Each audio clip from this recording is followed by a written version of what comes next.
Iran ಮತ್ತು Israel ನಡುವಿನ ಕದನ 4ನೇ ದಿನಕ್ಕೆ ಕಾಲಿಟ್ಟಿದ್ದು ಮತ್ತಷ್ಟು ತೀವ್ರಗೊಂಡಿದೆ. ಇಸ್ರೇಲ್ನ ಟೆಲ್ ಅವೀವಾ ಹಾಗೂ ಬಂದರು ನಗರ ಹೈಫಾ ನಗರಗಳ ಮೇಲೆ ಇರಾನ್ ಕ್ಷಿಪಣಿ ದಾಳಿ ನಡೆಸಿದ್ದು ಸಾವು ನೋವು ಸಂಭವಿಸಿದೆ. ನಾಗರಿಕರ ವಸತಿ ಪ್ರದೇಶದ ಮೇಲೆ ದಾಳಿ ನಡೆಸಲಾಗಿದ್ದು ರಕ್ಷಣಾ ಕಾರ್ಯಾಚರಣೆ ಪ್ರಗತಿಯಲ್ಲಿದೆ. ಇರಾನ್ ರಾಜಧಾನಿ ಟೆಹರಾನ್ನಲ್ಲಿಯೂ ತೀವ್ರ ಸ್ಫೋಟಗಳು ಸಂಭವಿಸಿರುವ ಬಗ್ಗೆ ವರದಿಯಾಗಿದೆ. ಇರಾನ್ ಉತ್ತರ ಭಾಗದಲ್ಲಿರುವ ನಿಯಾವರನ್ ಮತ್ತು ತಾಜ್ರಿಶ್ಗಳ ಮೇಲೆ ಕ್ಷಿಪಣಿ ದಾಳಿ ನಡೆದಿರುವುದನ್ನು ಇರಾನ್ ಅಧಿಕಾರಿಗಳು ದೃಢಪಡಿಸಿದ್ದಾರೆ. ಇರಾನ್ನಲ್ಲಿ ಕನಿಷ್ಠ 224 ಜನರು ಮೃತಪಟ್ಟಿದ್ದಾರೆ. ಇಸ್ರೇಲಿ ಪಡೆಗಳು ಇರಾನ್ನ ಶಿರಾಜ್ ಮತ್ತು ಇಸ್ಫಹಾನ್ ನಗರಗಳ ಮೇಲೆ ದಾಳಿ ನಡೆಸಿವೆ. ಇರಾನ್ ರಕ್ಷಣಾ ಸಚಿವಾಲಯದ ಮಿಲಿಟರಿ ನೆಲೆಯನ್ನು ನಾಶಪಡಿಸಲಾಗಿದೆ ಎಂದು ಇಸ್ರೇಲ್ ಸೇನೆ ತಿಳಿಸಿದೆ. ಈ ನಡುವೆ ಪಶ್ಚಿಮ ಏಷ್ಯಾ ಭಾಗಕ್ಕೂ ಸಂಘರ್ಷ ವಿಸ್ತರಿಸದಂತೆ ತಡೆಯಲು ಅಂತಾರಾಷ್ಟ್ರೀಯ ಮಟ್ಟದಲ್ಲಿ ರಾಜತಾಂತ್ರಿಕ ಚಟುವಟಿಕೆಗಳು ಸಹ ತೀವ್ರಗೊಂಡಿವೆ.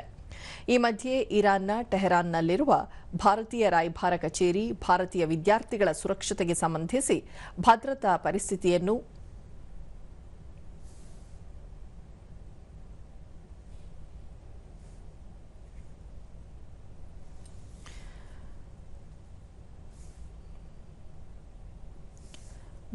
ಪರಿಸ್ಥಿತಿಯನ್ನು ನಿರಂತರವಾಗಿ ಅವಲೋಕಿಸುತ್ತಿದೆ.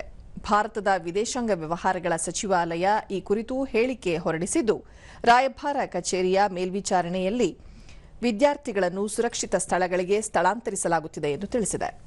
ವಿದ್ಯಾರ್ಥಿಗಳ ಸುರಕ್ಷತೆಗೆ ಇತರ ಮಾರ್ಗೋಪಾಯಗಳ ಕುರಿತು ಸಹ ರಾಯಭಾರ ಕಚೇರಿ ಪರಿಶೀಲನೆ ನಡೆಸುತ್ತಿದೆ. ಇದರೊಂದಿಗೆ ಭಾರತೀಯ ಸಮುದಾಯದ ಮುಖಂಡರೊಂದಿಗೂ ಸಹ ಸಂಪರ್ಕ ಹೊಂದಿದ್ದು ದೇಶದೊಳಗೆ ಅನಗತ್ಯವಾಗಿ ಸಂಚಾರ ನಡೆಸದಂತೆ ಸೂಚನೆ ನೀಡಿದೆ. ಜೊತೆಗೆ ತುರ್ತು ಸಹಾಯ ಸಂಖ್ಯೆಗಳನ್ನು ನೀಡಿದೆ.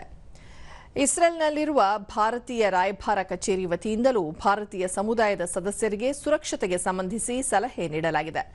ಇಸ್ರೇಲ್ನಲ್ಲಿರುವ ಭಾರತೀಯ ಕಾರ್ಮಿಕರು, ವಿದ್ಯಾರ್ಥಿಗಳು, ಉದ್ಯಮಿಗಳು ಮತ್ತು ಪ್ರವಾಸಿಗರ ಮೇಲೆ ಸಂಪರ್ಕದಲ್ಲಿದ್ದು ಅವರ ಸುರಕ್ಷತೆಗೆ ಅಗತ್ಯ ಕ್ರಮಗಳನ್ನು ಕೈಗೊಳ್ಳಲಾಗುತ್ತಿದೆ ಎಂದು ತಿಳಿಸಿದೆ.